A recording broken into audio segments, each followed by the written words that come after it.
Hello, and welcome to the Gravel Ride podcast, where we go deep on the sport of gravel cycling through in-depth interviews with product designers, event organizers, and athletes who are pioneering the sport. I'm your host, Craig Dalton, a lifelong cyclist who discovered gravel cycling back in 2016 and made all the mistakes you don't need to make. I approach each episode as a beginner to unlock all the knowledge you need to become a great gravel cyclist. This week on the podcast, we welcome Payson McElveen. Payson, as you may know, is a gravel racer, a mountain bike racer, a podcaster, a Red Bull athlete, and an all-around adventurer. I've wanted to have Payson on the podcast for quite some time. I'm an avid listener of his podcast, but moreover, I'm a fan, and that probably comes through in this episode. I'm a fan of Payson as he's every bit as approachable in real life as he comes across in social media. He not only races at the front end of the gravel races on the calendar, but even more importantly, I feel like he's out there in the community and he's always after some great adventures. You can see him crisscrossing the country of Iceland. You can see him setting FKTs. You can see him getting brutalized on the Colorado Trail in one of his first bikepacking expeditions. He's just a hell of a lot of fun and a hell of a great guy. So I look forward to you listening to this episode of the Gravel Ride podcast. Before we jump in, we need to thank this week's sponsor, the Hammerhead Karoo 2 computer. The Hammerhead Karoo 2 is actually the computer that Payson uses, so you may hear him talk about it both on his podcast and in social media. His experiences are quite similar to mine. The Karoo 2 is a revolutionary GPS device that offers the rider a whole bunch of customizability that really translates to giving you the information you need when you need it in the format that you need it. I've mentioned before, a few of the things that I really love about the Karoo 2 are, one, the climber feature. I've become addicted to the climber feature. It's quite amazing. Every time you approach a climb, the Karoo 2 is going to display in graphical format, in color-coded format, the gradient, the length to the top, and the amount of elevation you need to gain. I find that really useful in terms of pacing. And it's fascinating. I've always been fascinated by grade. So seeing that grade in front of me on the computer, I've started to really understand where my sweet spot is. I know that I'm quite good in the 6 to say 12% range, but north of 12%, I start to suffer. So it's quite interesting looking at that. The second thing I wanted to highlight is Hammerhead's bi-weekly software updates with new feature releases that are unmatched by the competition. So unlike other head units, your Karoo 2 continues to evolve and improve, with each ride being better than the last. You can seamlessly import routes from Strava, Commute, and more, route and reroute and create pin drop routing on the fly, all available with turn-by-turn directions and upcoming elevation changes. The Karoo 2's touchscreen display is intuitive, responsive, and in full color, so your navigation experience is more like a smartphone than a GPS. You'll see your data more clearly than ever, while also withstanding rugged conditions since it's water and scratch resistant. Tens of thousands of cyclists have chosen the Karoo 2 as their trusted riding companion, including this week's guest, Payson McElveen, and another fan favorite, Amanda Nauman. For a limited time, our listeners can get a free custom color kit and an exclusive premium water bottle with the purchase of a Hammerhead Karoo 2. Simply visit hammerhead.io right now and use the promo code TheGravelRide at checkout to get yours today. This is an exclusive limited time offer only for our podcast listeners. So don't forget that promo code TheGravelRide after you put a custom color kit and premium water bottle in your cart. The code will be applied. With that business out of the way, let's dive right into my interview with Payson McElveen. Payson, welcome to the show. Thank you. Happy to be here. Yeah, it's good to finally get you on. I feel like I've been wanting to get you on since back in 2019 and the Mid-South gravel race. Yeah. That wasn't my first foray into gravel, but one of the first. Yeah, and I think it was one of those moments that it was, there was very much a different style between you and Pete when racing in those adverse conditions, all the mud and whatnot, and how you were. Oh, 2020. Yeah. Sorry, 2020. Yeah. So babying the bike and Pete being a little bit rougher on the bike and, both you guys smashing the pedals. And it's funny because I'd heard you interviewed after the fact about that race, and I'll refer the listener back to some coverage there. But you were very conscious of what mud could have done to your bike. And that was Hmm. clear in the way you were taking care of it. And I had that thought while I was watching the coverage, like, that's smart. Dipping it in the Yeah. water, clearing it out, just being conscious Yeah. of what it's going to do to the drivetrain. Yeah, yeah, that was boy, that was I mean, gravel racing is always a dynamic thing, and I feel like to varying degrees just a mission of damage control even on dry days. But yeah, that was such a dynamic day. I mean, early on even I mean, I thought my race was over 20 miles in when literally right as I think it was Pete. It might have been Summerhill actually. Danny Summerhill was just absolutely on a mission early in that race too. But someone putting in a attack around mile 20, kind of first narrow section, and literally at the same moment I got a big stick jammed in my rear wheel and had to stop and pull it out. And yeah, because that selection was made and I ended up in like the third or fourth group that wasn't moving as quickly right off the bat. I think I had like a minute and a half deficit to the lead group of Pete and Colin and all the usual suspects, and was pretty convinced that the day was over at that point. But also over the years I've learned that gravel racing or not, kind of regardless of the style bike racing, when you don't give up, good things tend to happen no matter how dire it seems. And I was fortunate enough to ride back into the first chase group with my teammate at the time, Dennis Van Wenden, who spent many years on the world tour with Rabobank and Belkin and Israel Startup Nation, a bunch of good teams. And during that day, there wasn't a whole lot of drafting that was going on because the surface was so slow and there was so much mud and you were just kind of weaving around picking your line. But it was really pivotal to have him to kind of join forces with him there, because he really quieted me down mentally, and he was like, hey man, if you want to try to get back into this race, you need to do it gradually. Like, don't panic chase. A minute gap we could probably bring back in 25-30 minutes, but if you do it over the course of an hour or more, you can stay below threshold, and that'll really pay dividends late. So long story short, I was really grateful to have his kind of sage wisdom. And sure enough, we got back into the group right before the aid station there at mile 50-ish. And I was surprised we got back, but I think Pete and Colin and everybody else was even more surprised to see us come out of the mud from behind.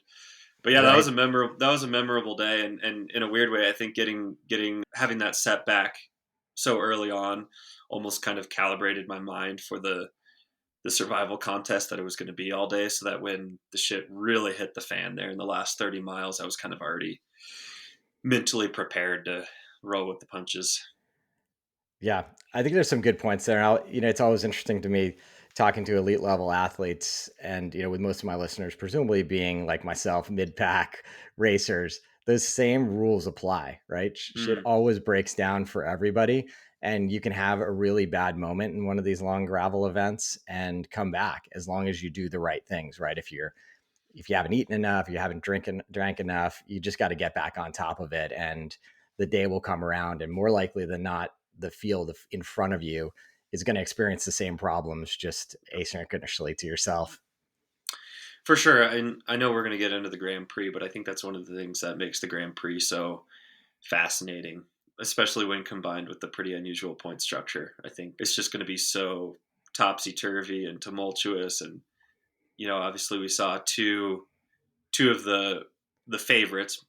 Most people's picks for the overall in Keegan and Mo already take the lead, but I would be shocked if they maintained that lead, all the way through the next 5 rounds, just because of the nature of gravel racing. Weirdly, I think the mountain bike events will be the least selective in a way. Yeah, it's going to be interesting. Well, let's take a step back, Payson. I know, I feel like I've gotten to know you through the course of your podcast, The Adventure Stash. But for our listeners, why don't you just talk about how you got into the sport of cycling, and we'll get to how you arrived at the gravel side of things. Mm-hmm. Yeah, sounds good. Yeah. So, where'd you grow up? When did you start riding? What was the first kind of race experience you had, and how did you sort of develop the vision that you could be a professional athlete? Yeah, so I grew up in a very small town about 20 minutes outside of Austin, Texas, the rural Texas hill country. Fortunate enough to grow up on sort of like a little, I don't know, hippie farm, hippie ranch with my parents. We had chickens and dogs and 18 acres. couldn't see any houses from our house, which is something I, in hindsight, really appreciate. Pretty cool environment to grow up in. And I played pretty traditional sports growing up: basketball, ran track and field, all that sort of thing. But bike riding and racing was always a little bit of the back of my mind because my dad did it some off and on while I was growing up. And then also Lance was winning all the tours during that time and actually lived just 15 minutes away from us.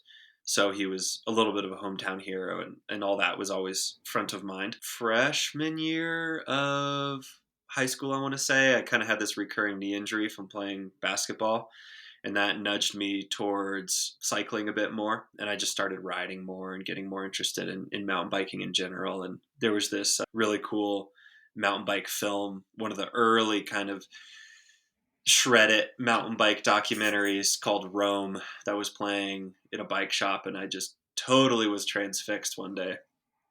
And that summer just kind of went all in on building trails on the property and mountain biking and trying to learn more skills. And through a little bit of coaxing from my dad, I decided to line up for a mountain bike race, a local Texas mountain bike race, when I was 14, and got absolutely smoked.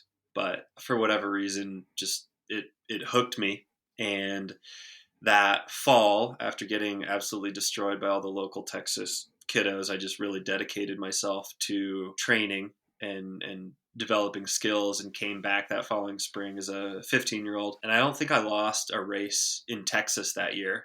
And it sort of solidified this idea of putting work in and getting a significant reward. And I'm not really sure why that never clicked with other sports. I was, I guess had a little bit of talent for basketball, maybe definitely talent for track and field, but I never dedicated myself to them from a work ethic standpoint. But for whatever reason, I was really motivated to do that for cycling. And just became a fan of the sport, student of the sport, followed it like crazy, got to know the pros, the US pros, and saw that Durango was really kind of the hotbed for domestic mountain bikers. And one thing led to the other. And now here I am, still chasing the dream. And did you end up going to college in Durango? Is that what I recall? Okay. Yeah. So went to Fort Lewis College. That was also a big selling point. I ended up going to Europe with the national team as a 17-year-old with USA Cycling, and the one of the USA Cycling coaches there for that trip was Matt Shriver, who happened to be one of the coaches at Fort Lewis College at the time also. And he sort of, did a little bit of recruiting work with with those of us there that camp, and a few of us actually ended up going to Fort Lewis. But yeah, boy, Durango's incredible. I feel so fortunate to have had the opportunity to come here and then call it home, for sure. Yeah, the riding and mentorship in that community is huge. It is. It's pretty incredible that the town is so small and so isolated in the scheme of things. Like it's pretty hard to get here. It's a long drive from anywhere, and it's a kind of pain in the ass flight from everywhere. Also, we found that out on the way home from Sea Otter when it took a day extra. But yeah, I mean, small town, hard to get to, and yet it's just this ridiculous hotbed of talent. Talent that's developed here, but then also talent that moves here. And one other thing I really appreciate is it isn't super like pro dominated. Like there's a very healthy grassroots contingent of cyclists here that frankly do not care what's happening in pro bike racing whatsoever. And that's actually quite refreshing when you spend a lot of your time at big race weekends and you're getting asked 25 times a day what tire pressure you're running. It's really nice to come back to Durango and just go shred some single track with someone that's wearing jorts and grab a beer afterward. I bet. When you graduated from college and decided to go pro, was there a particular style of mountain bike racing that you had in your head, this is what I want to pursue? Man, this is where it gets pretty complicated. This is where it's very hard to make the story short, but I'll be as succinct as I can. So moving to Durango, I had my sights very firmly set on World Cup XCO in the Olympics. I'd had some success as a junior in U23, making the national team each year and doing some World Cups and going to selection for Pan Am games and all that sort of thing, podiums at junior nationals, all that sort of thing. But what I wasn't familiar with yet, obviously, as most teenagers are not, is the economics of professional cycling, especially on the dirt side. On the road side, it's pretty cut and dried. There's almost a league, obviously, and there's a fairly well-worn pipeline to the highest ranks of the sport. But in mountain biking, there just really isn't that. USA Cycling tries, but there's such a high barrier of entry for a kid that doesn't live in Europe to go over to Europe, learn that style of racing in a foreign land, and it's very cost prohibitive. The riding style is completely different. It's not a mainstream sport, so their talent pools inevitably are just so much more vast than ours, because that there are more kids that are just interested in being high level cyclists, where most of our kiddos are interested in being NBA players or NFL players. So it's a well-known story that it's very hard to break through at that level. And then there's the other component, which I don't think is talked about as much, which is just you start with the handicaps of inexperience, obviously fitness if you're a younger rider, and then just start position. And I mean, it's such a wild setup where you have to be so much stronger to break through and start earning results where your start position improves, that just everything is stacked against you. So I had a few what I'd call kind of flash in the pan results, enough to not give up on it, but not enough to really make it feel like it was a foregone conclusion. So I felt very fortunate to be in college and getting exposed to other styles of cycling, as collegiate cycling frequently allows for. But going into senior year, I was kind of looking down the barrel of having to make some tough decisions, because I was making money racing professionally, but it was like serious poverty line sort of situation. And finishing 7th or 8th at Pro XC Nats as a 23-year-old is cool, but it's not going to give you an illustrious career. And so kind of late summer, early fall, I just started kind of looking outside the bounds of this very narrow lane of focus that most folks my age were focused on, which was XCO mountain biking in the Olympics. And the other thing kind of to note is that one thing that strikes me frequently is that in mountain biking, there are just fewer jobs of value in a way, if that makes sense. Like on the road side, if you're 23rd strongest on a world tour team, you can still have a very fruitful position that is valued. I mean, if there's 400 some people in the World Tour peloton, I don't know what the number is exactly, but if you're 350th strongest, you're still a very valued member. If you line up at a World Cup and there's 200 guys on the start line and you finish even 80th, like what's the value of that? It's anonymity.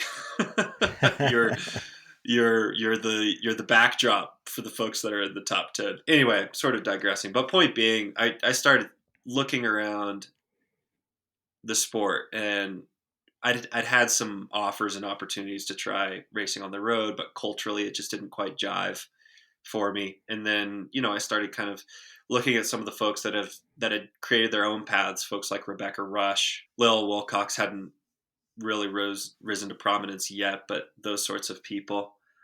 And I thought, you know what, maybe I'll just go try something a little bit more adventure oriented just for fun. Like I don't know that I'm going to have the opportunity to dedicate as much time to cycling in the future as I am now. So maybe I'll go on an adventure. And sort of around the same time, weirdly, I got a message from this race promoter, Italian guy, that was putting on a race in Mongolia called the Mongolia Bike Challenge. And I still don't exactly know how that came about or why he reached out to me, but sure, I'll come try your race. And he said if I could get myself over there, he'd cover all of my expenses when I was there. And that said, a flight to Mongolia, I think was like $2,600, something like that. And I had maybe $3,500 to my name as a senior in college. And I was like, well, I just have this sneaking suspicion that this style of racing might be more my cup of tea. Obviously, the XCOs, I'm falling out of love with that. So I drained my bank accounts, flew over there, had an amazing experience. That's a whole other story. Yeah, it's Um, such an amazing country. I had the good fortune of going there, and I had mm, previously raced a couple of the trans races, so trans Rockies up in Canada, and had friends who had done the ones that were over in Europe. And I caught wind of that Mongolia one after visiting Mongolia on a hiking trip, and I was like, that must have been epic. it was super epic, and it was, I think it was 8 days, 7, 8 days. The stages were, there's one TT day that was like an hour 15, but most of the days were 4 to 5.5 hours. And there were some good racers there. Corey Wallace was there. He'd won, I think, Canadian Marathon Nats the year before, and he'd won the Mongolia Bike Challenge the year before. There was also this Italian World Cup guy there who I'd never been able to be close to at World Cup events, and all of a sudden found myself going shoulder to shoulder with these guys and just feeling way more capable as an athlete, and ended up winning that series. Outside Magazine did a little interview and like photo epic on the win, and that's, I found out later, kind of what put me on Red Bull's radar. But that was the thing that really set the hook for me, where I thought, you know what, this was way more fun. I got to see an amazing part of the world. The media cared way more about it, like way Yeah. more media interest than I'd ever received, and I was just way better suited to it. I had no experience, had barely been doing 5 hour training ride, never done a 5 hour training ride, and yet was able to kind of rise to the occasion and do 5 hour race days, and back it up day after day. So after that point, I started kind of dedicating a little bit more time to that style, and then consequently won pro marathon Nats the following year. And that was, those two things were kind of the inflection point, I would say. So around 2017. And had you joined the Orange SEAL team at that point? So I had been on the rebranded Show Air team. For anyone that remembers the Scott Tedros Show Air teams, it was called Ride Biker that year, and it was sort of like a collection of privateers. It seems like there are some equivalents these days. Like, I think the shoot, what's it called? Easton Overland, I want to say. Yep. They Yep. run something similar to that, and then as far as I can tell, that new jukebox program seems to have a bit of a similar setup. So it was kind of set up that way. So I was able to start to pull together some of my own sponsors, and then once I started to get that media interest, the outside interview was kind of the biggest thing. I was able to parlay that into better support. Orange Seal came on board as one of my bigger sponsors, but I hadn't, the team didn't exist yet. And then when I won Marathon Nats, that's kind of when Orange Seal and Trek were like, hey, what if we like made a team? Like, rather than this being a privateer thing, what if we kind of took some ownership and let you just race, and we set up more of a team? So that's how that worked. And you mentioned getting on Red Bull's radar. When did you end up becoming a Red Bull athlete? Let's see. I guess 2018, early 2018. Is that right? 2018. That I can't remember. I think 2018. timeline sounds right. Yeah. And Mhm. did it change your perspective of yourself as an athlete as you got exposed to the Red Bull family and other Red Bull athletes? Oh yeah, enormously. I mean, it changed everything. And it's funny because when I first started communicating with them, at first it was just like this childhood euphoria of, oh my god, this is the most sought after prized sponsorship in adventure sports, outdoor sports. Like, this is, I can't believe they're interested, but this is incredible. And you start getting so fixated on the potential of it. Um, but for anyone that's familiar with their process, they'll know that it's not fast. So basically, they were doing background on me for a year, and then for 2 more years, we communicated and kind of dated, almost, you could say.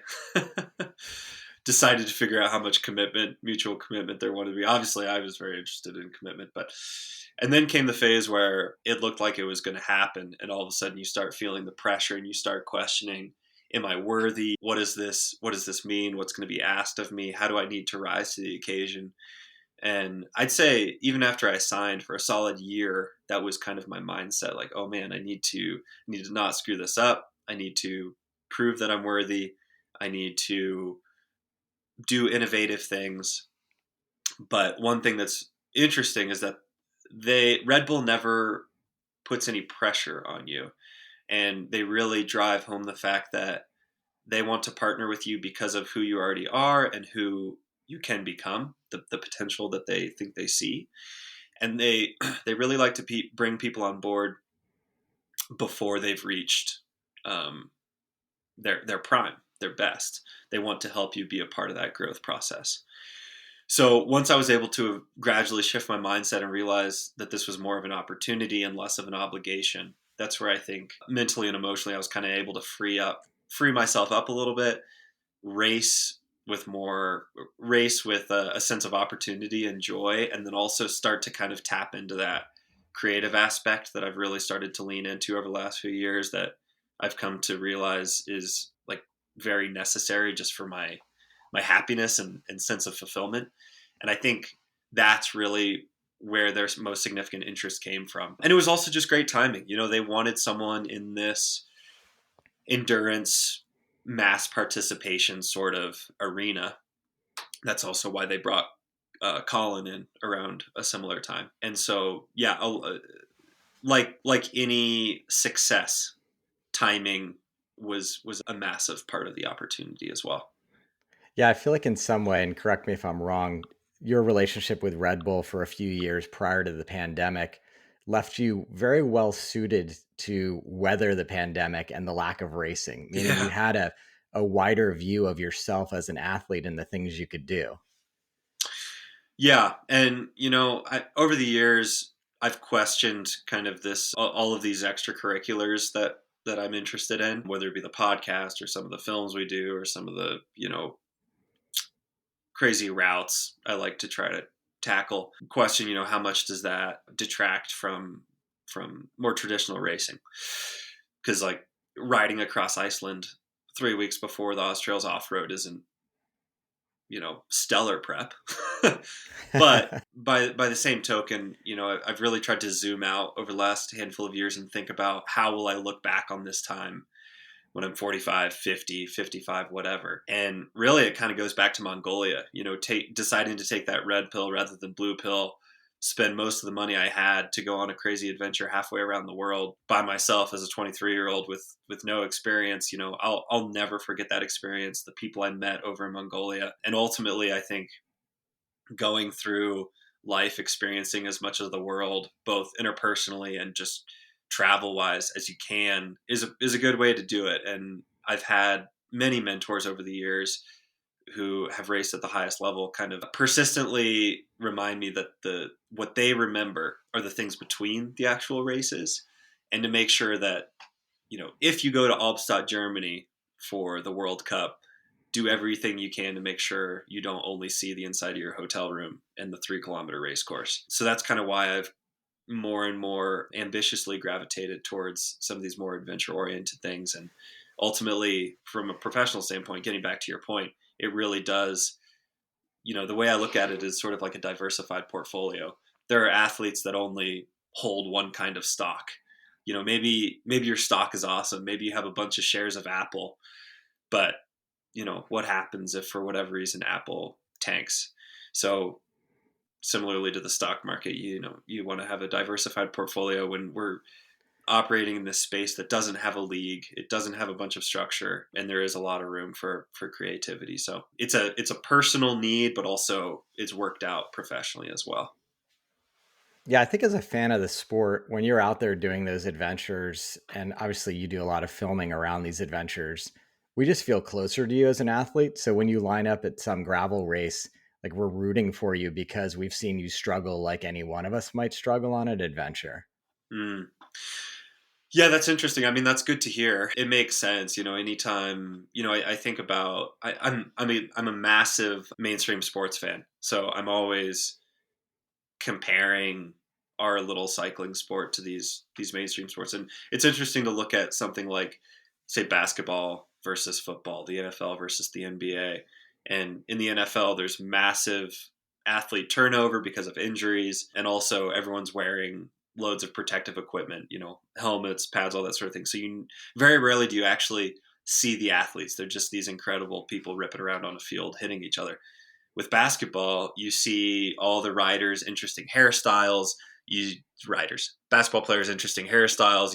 The way they react to like a bad call, the way they're talking to each other on the bench. Usually, they feel more comfortable, giving more flamboyant post game interviews, and so it feels like the collectively, like the fan base for individual players in the NBA is so much more engaged than in the NFL. Like fans are, with the exception of folks like maybe Tom Brady or like people that have been around forever, folks of the NFL are fans of the game, fans of teams, and on the NBA side of things, frequently they're fans of the individuals because they feel like they know the individuals. And so I think the same Yeah. can kind of be said for cycling. And interestingly, I think that this is a whole other conversation, but I think it's one of the reasons we're seeing such amazing professional opportunities for folks outside the World Tour now. Obviously, the most money, bar none, is still in the World Tour, but there's so much less freedom for personal expression, for frankly, like having personality. I mean, look at Yeah. guys like Lachlan that are like redefining the sport, and all they had to do was get out of the World Tour and do what they wanted to do. And I think that's really interesting, and I feel fortunate to be in a part of the sport where that's more celebrated, for sure.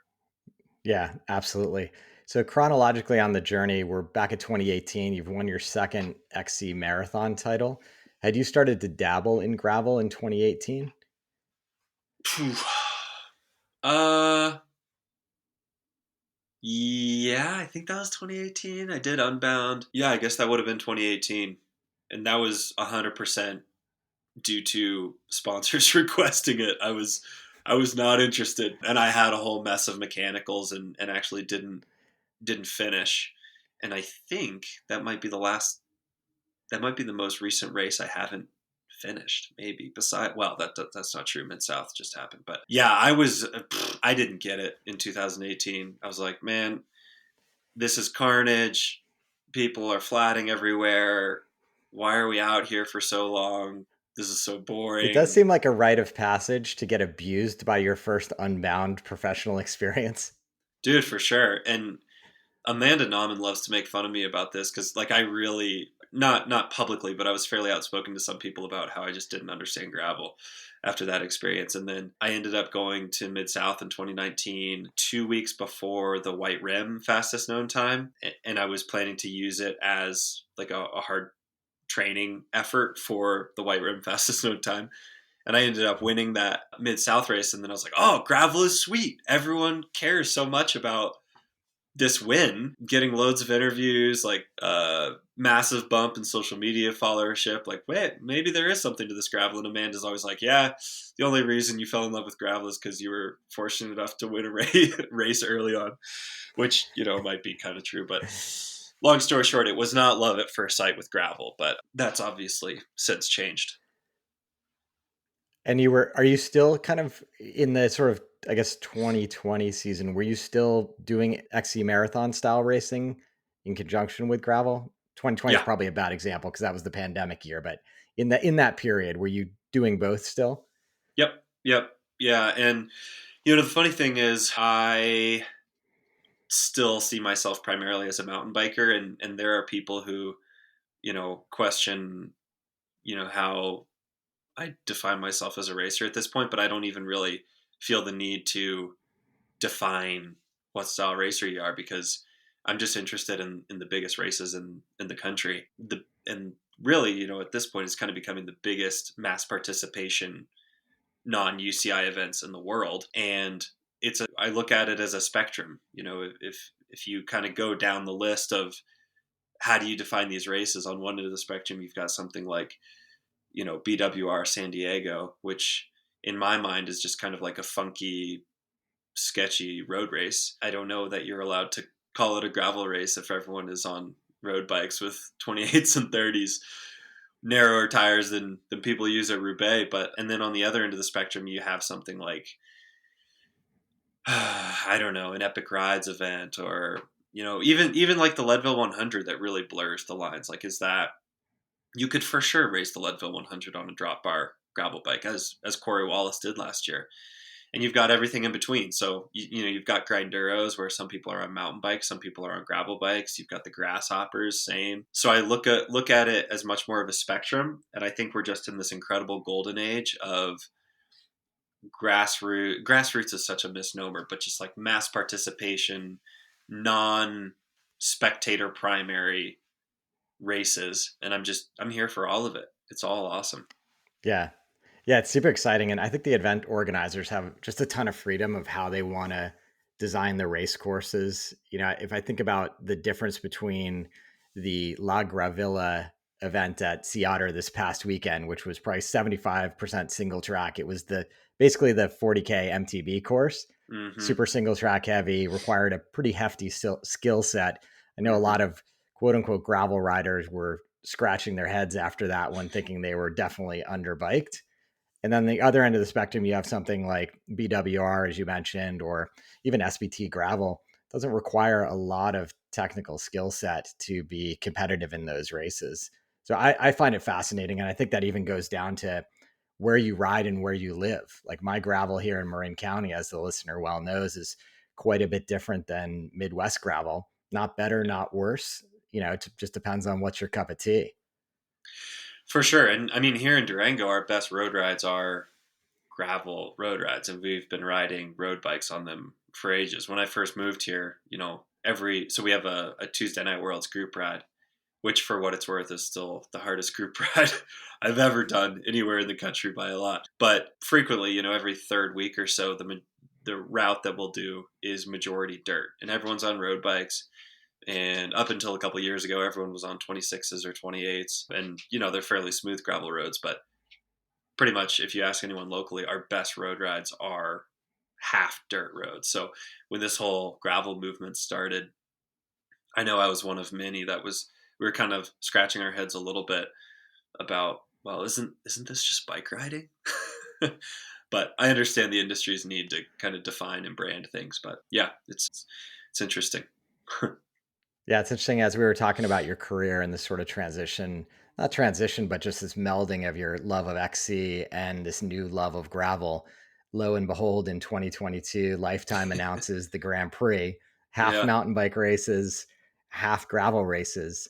How excited were you around that announcement?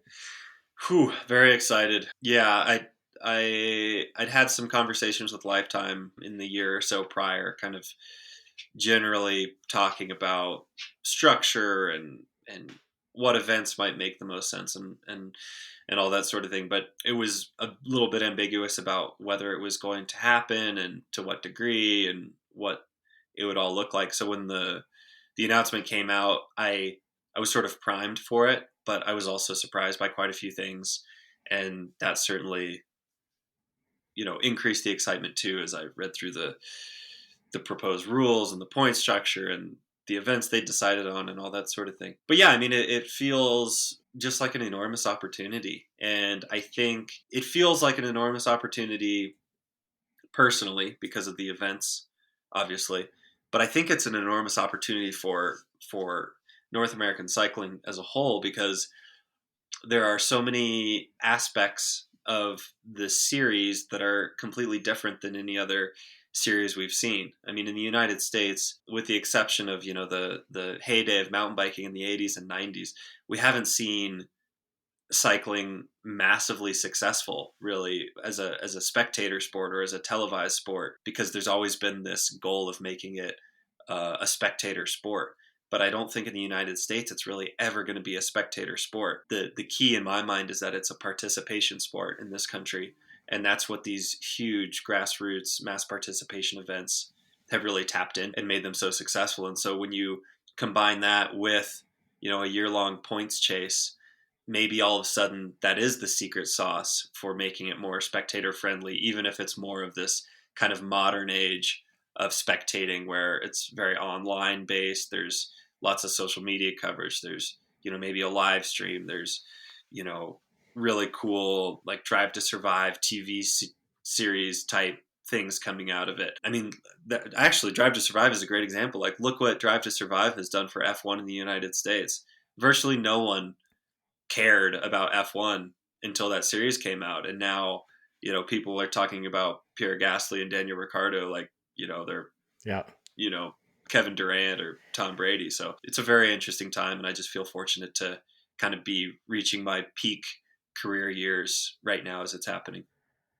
Yeah, to your point earlier, I think it just creates this great opportunity for storytelling throughout the season, and this idea of, some courses are going to be more favorable to mountain bike athletes, others are going to be more favorable to traditional gravel athletes, and just seeing how it all plays out and having the points across the season as something as a fan that's in the back of your mind. I just think it's going to be a lot of fun and great for the sport.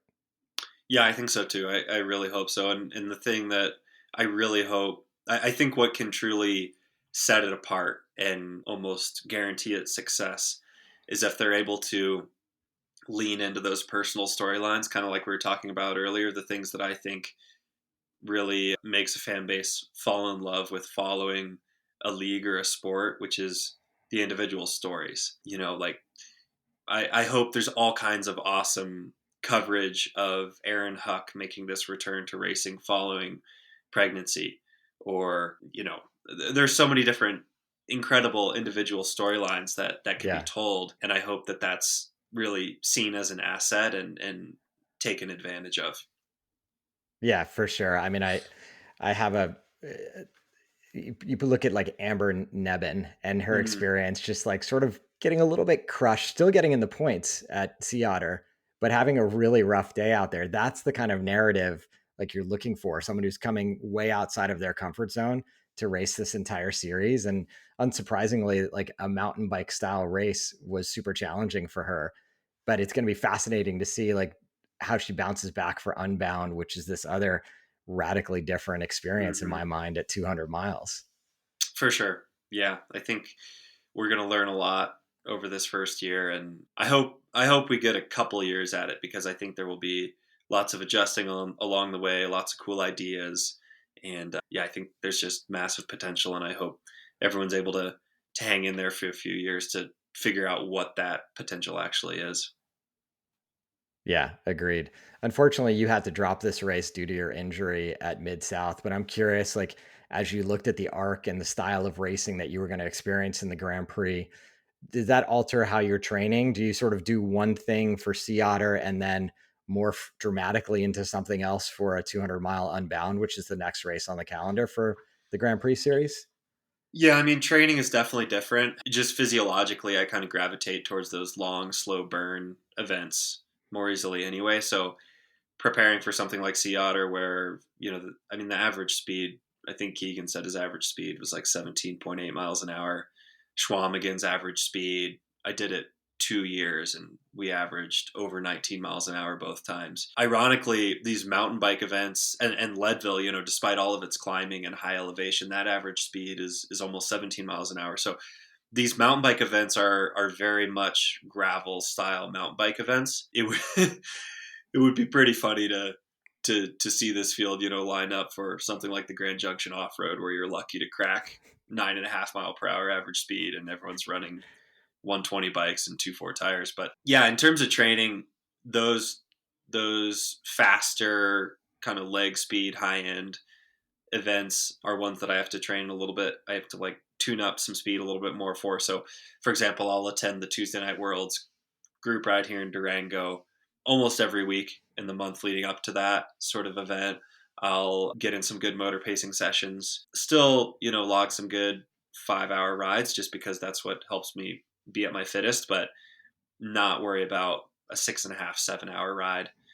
With Unbound, I will notch, some good 6+ hour rides. And a lot of it is also just about practicing, like practicing your fueling, practicing with the equipment you want to use, doing some heat acclimation, and then just doing massive amounts of sub threshold work. So, I'll do rides, like a 6 hour ride, and do three 1 hour tempo blocks in there, just like an insane amount of KJs, um, just trying to get your body used to being efficient, really. I mean, that's kind of what it comes down to, and being efficient under duress. So being efficient when it's 90 degrees out and your stomach maybe isn't feeling amazing, and you're pinging off rocks and trying to navigate a big bunch. So there are some different things that I do.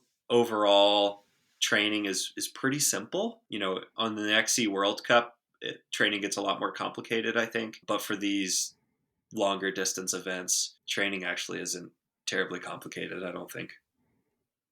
Is there anyone in particular that you're super excited about? In the series, Yeah. probably Leadville. I've been consistently good at Leadville. I've never had a 100% clean run at it, but I've been third twice, fourth last year. That's one that I would love to win before I retire. If there's one race I could pick before I get too old to be competitive, I think Leadville's probably it. It's tricky though, because we've got these two guys that are just sensational, generational talents in Keegan and Howard. Both of them grew up at very high elevation. They're small guys and they just go uphill like nobody's business. And, they're hard to beat. They're definitely hard to Yeah. beat. So, every year, I look towards Leadville. I would love for everything to come together for me there. But, all of these races are really competitive. But if I had to pick one, that's probably the one I'm most looking forward to. Got it. And is there any room in your calendar for a Payson adventure this year? Yeah, good question. Boy, that's kind of the trade-off of the Grand Prix. It's really consuming. That said, I know that I always perform better off of big training blocks. So I've pulled back on race days pretty significantly. So I have some really big breaks in my schedule. I'm probably going to go do this 4-day GB Duro style stage race in Iceland. That is the route that we bike toured last year around the West Fjords. It's 450-mile days, which would be a fun adventure. But in terms of like, whoa, here's a crazy idea no one's done yet type thing, I have a pretty significant list of those. We'll see where they fit in. I'm going to do another Trail Town for sure. I really enjoyed that project in Bentonville last year and the storytelling aspect of that and the big gear giveaway we got to do and kind of the community that we developed online there that was really successful. So I'll do another one of those. There's also going to be another Matchstick Productions film coming up, which is really good for the sport. Really high profile, high production value feature length film that typically, features a lot of backflips and 360s in Virgin, Utah, and doesn't feature endurance riding as much, but they've been really cool about working more of that in. So I'm looking forward to filming for that again this year, their next one. Probably in terms of like a big crossing or massive FKT of some kind, I have a big scouting mission that I'll be doing in the fall, but it'll be by far and away the biggest the biggest one I've tried. Not in terms of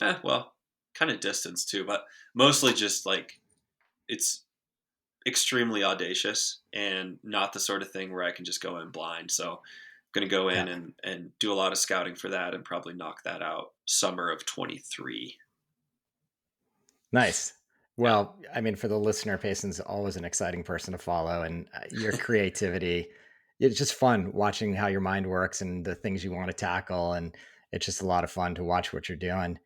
I know we got to get you out on a training ride, but one final question. I just wanted to talk about your change in sponsorship this year in terms of the bike you're riding. Do you want to talk a little bit about that? Yeah, I mean, I don't know. There's a lot of directions we could go there, but that was one of the scarier professional periods I've had thus far. I obviously had two really great options and went back and forth between the two for months. I was very fortunate to have the support of an agent that I've come to lean on very significantly over the last couple of years. Not sure where I'd be without him, but yeah, I mean that was another sort of like red pill blue pill moment where the logical thing would be to stay with the brand that you've been with for 7 years and is the big juggernaut and the proven, you can be a reliable cog in a big machine type sort of situation. But I've always had this kind of entrepreneurial drive that's really hard to ignore sometimes. And there was a whole lot of upside with joining Allied.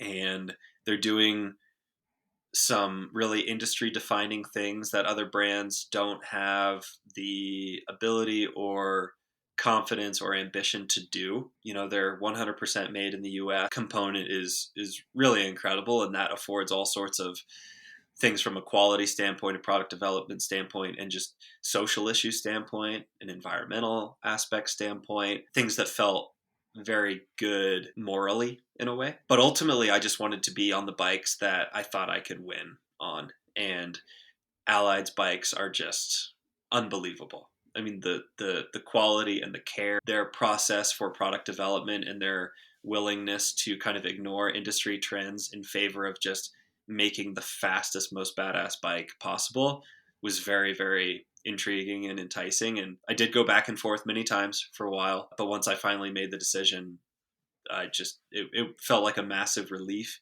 a huge amount of excitement. And yeah, in hindsight, I'd make that decision 10 out of 10 times again. Right on.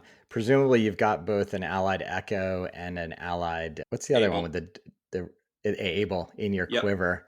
Are you using the Echo as your road bike, or are you using one of their pure road machines? So we've been waiting on parts for the Echo. I've had an Echo frame for a good bit. Parts just showed up last week, so I'll be getting that Echo built up probably over the weekend. I've test ridden one, but I haven't put huge miles on an Echo yet. It's just a classic example of a brilliant idea from the incredible mind that is Sam Pickman, their head of product. But I'll definitely be racing the Echo at things like Steamboat, where aerodynamics and weight and more of a road style bike really would pay dividends. The Able is just awesome. I was absolutely mind boggled by how light it was. I mean, it's over a pound lighter than the gravel bike I was racing the previous year, which frankly I didn't really expect. So that's been great. And then I'm also on an Alpha, which is their road bike, just super zippy, snappy road bike, and has a really cool, almost a little bit old school aesthetic with the level top tube that has this really cool classic look. Yeah, for sure. I'll refer in the show notes the listener to my interview with Sam, and I've had Allied on a couple different times. So great Awesome. product. I'm super jazzed when anybody's making anything in the USA. And as you said, it's just fun as an athlete, I'm sure, to be able to go to the factory and see the layups and talk to the craftsmen that are working on the product. Yeah, and just to have a lot of input, just to be able to say, hey, I'm interested in running my bike this way. Is that possible? And then go to the factory 5 days later, and they've literally like machined the part already and run all the kinematics, and they're like, yep, let's pop it in. I'm like, what? Let's do it. That would have taken 2 years at a big bike brand. That's insane. So true. So true. All right, dude. Well, I'm going to let you go. I appreciate all the time. It's been great to finally get you on the mic and talk about your career. I'm going to be looking forward to your comeback for Unbound and throughout the rest of the series. We'll be rooting for you. Awesome. Thanks, Craig. It was great to finally get on and chat with you. And yeah, keep up the good work. Quality podcasts are hard work and few and far between. So nice job. And yeah, keep up the good work. Thanks. I appreciate that. Cool, man. Big thanks to Payson for joining the podcast this week. I hope you enjoyed the conversation. And huge thanks to Hammerhead and the Karutu computer for sponsoring this week's edition of the Gravel Ride podcast. Remember, head on over to hammerhead.io. Use the promo code TheGravelRide for that free custom color kit and premium water bottle. If you're looking to provide a little feedback, I encourage you to join the Ridership. It's our free global cycling community. Just visit www.theridership.com. You can always find me in that group, and I welcome your episode suggestions. If you're able to financially support the show, please visit www.buymeacoffee.com/thegravelride. Any contribution to the show is hugely appreciated. Until next time, here's to finding some dirt under your wheels.